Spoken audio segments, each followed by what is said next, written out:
When Marvel's Spider-Man 2 ended, it didn't just wrap up another superhero adventure, it redefined what it means to be Spider-Man. Two heroes, two legacies, and a world still healing from everything they've been through. But with great endings come greater questions.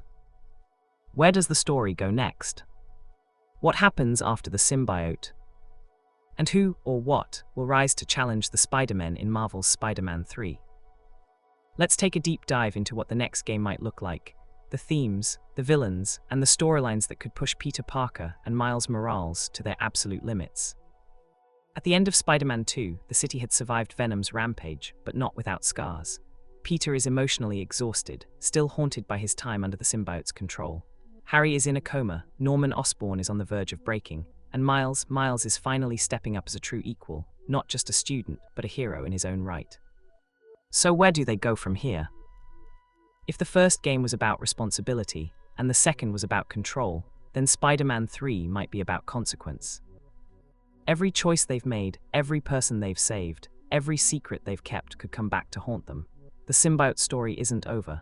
It's changed the entire foundation of this universe, and the fallout could shape everything that happens next. Let's start with Norman Osborn. At the end of Spider-Man 2, we saw him consumed by rage, desperation, and grief. His son lies dying, and the one man who could have saved him, Peter Parker, refused to go any further with the symbiote cure. The final cutscene shows Norman turning to Dr. Otto Octavius for help, visiting him in the Raft prison. And Otto, still seething with vengeance, tells him that he already knows everything, that he's been writing the final chapter. That single line sets up one of the most dangerous alliances in the series. Imagine Norman funding a new Oscorp project, a desperate experiment combining symbiote DNA, Oscorp tech, and Otto's obsession with Peter. Their goal, to create something powerful enough to destroy Spider-Man once and for all. That could lead directly to the birth of the Green Goblin. The seeds are already there, the glider tech, the serum, the grief. All Norman needs is the push. And losing Harry might be the breaking point that turns him into the monster we all know he becomes. In Spider-Man 3, Norman Osborn could finally unleash his full fury on the city, and this time, it won't just be personal, it'll be war. Then there's Otto Octavius. He knows who Peter is, he knows everything, and in his mind, Peter's betrayal was unforgivable. Imagine Otto manipulating Norman, using his grief as a weapon while secretly plotting his own revenge. He could rebuild the Sinister Six, but this time, stronger, smarter, and deadlier than ever before. Villains like Vulture, Scorpion, and Rhino could return, but we might also see new faces, characters like Chameleon, Mysterio, or even Kraven's surviving allies. Each one could represent a different challenge, not just for Spider-Man's strength, but for his morality. And while Peter and Miles fight this new wave of chaos, Otto could be building something darker, a mechanical army or weapon that threatens to destroy everything Peter's ever loved. Otto might not be the main villain anymore, but he'll be the shadow pulling the strings.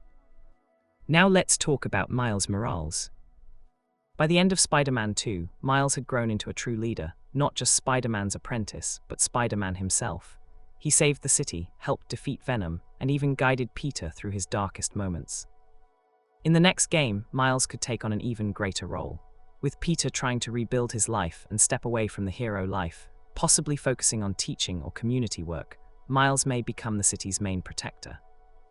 But with that responsibility comes new threats and new temptations. There's still plenty of untapped potential in Miles' powers, and some theories suggest that Oscorp or even SHIELD could take interest in him. That could lead to storylines involving the Prowler, or even the Ultimate Venom arc, where a version of the symbiote finds its way back to Miles. Imagine a story where Peter has to watch as Miles slowly falls under the same influence that nearly destroyed him. This time, the mentor has to save the student, not from death, but from darkness. That emotional reversal could make Spider-Man 3 one of the most powerful games in the series. And what about Peter Parker? By the end of Spider-Man 2, Peter is ready to move on, to focus on rebuilding his life with MJ, repairing his home, and living without the mask for once. But if we've learned anything from his story, it's that Peter never truly gets to rest. He might try to hang up the suit, but something, or someone, will always pull him back in. If Norman becomes the Green Goblin, that personal connection could drag Peter back into the fight. The Goblin has always represented Peter's greatest fear, that his enemies will target the people he loves. And this time, that fear could come true. Norman might not just want revenge, he might want Peter to suffer. The loss of a friend, a home, even a family member, something devastating that forces Peter to embrace the Spider-Man mantle again, not out of duty, but out of pain. That's the emotional thread the third game could follow, a Peter torn between his desire for peace and his destiny as a hero. There's also one more storyline that could reshape everything: the symbiote's return. Venom may have been defeated, but pieces of the symbiote still exist. We saw it happen, it's never truly gone. In the comics, fragments of Venom lead to the creation of other symbiotes: Carnage, Scream, and Toxin. And with Norman and Otto both having access to symbiote DNA, it's entirely possible that Spider-Man 3 could introduce Carnage as the next major villain. Cletus Kasady, a psychotic killer bonded with a corrupted symbiote, would push both Spider-Men to their breaking point. Where Venom was tragic, Carnage would be chaos. He wouldn't just threaten the city, he'd revel in destruction. He'd be the embodiment of everything Spider-Man fears the symbiote could become. Imagine the contrast: Peter and Miles fighting not just for their city, but for their souls, trying to prove that the power of the symbiote doesn't have to lead to evil. And if Spider-Man 3 truly is the finale of Insomniac's trilogy, it could end on one of two paths. Either Peter finally retires, passing the mantle fully to Miles, completing his journey as mentor and protector, or tragedy strikes, and Miles must carry the legacy alone. Both endings would bring emotional closure, but in true Spider-Man fashion, neither would come without sacrifice.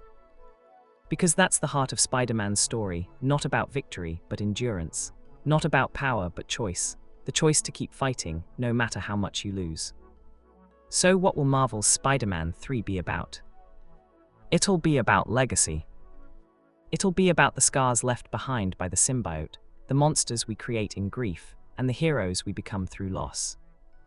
It'll be about two Spider-Men facing their greatest fears, and deciding what kind of men they want to be when the mask finally comes off. Because in the end, being Spider-Man was never about swinging through the city or fighting villains. It's about the courage to keep standing, even when the whole world falls apart. If you enjoyed this deep dive into what Marvel's Spider-Man 3 might bring, make sure to like this video and subscribe for more story predictions, game breakdowns, and lore explorations. And let me know in the comments, who do you think the next game's main villain will be? The Green Goblin, Carnage, or something even darker?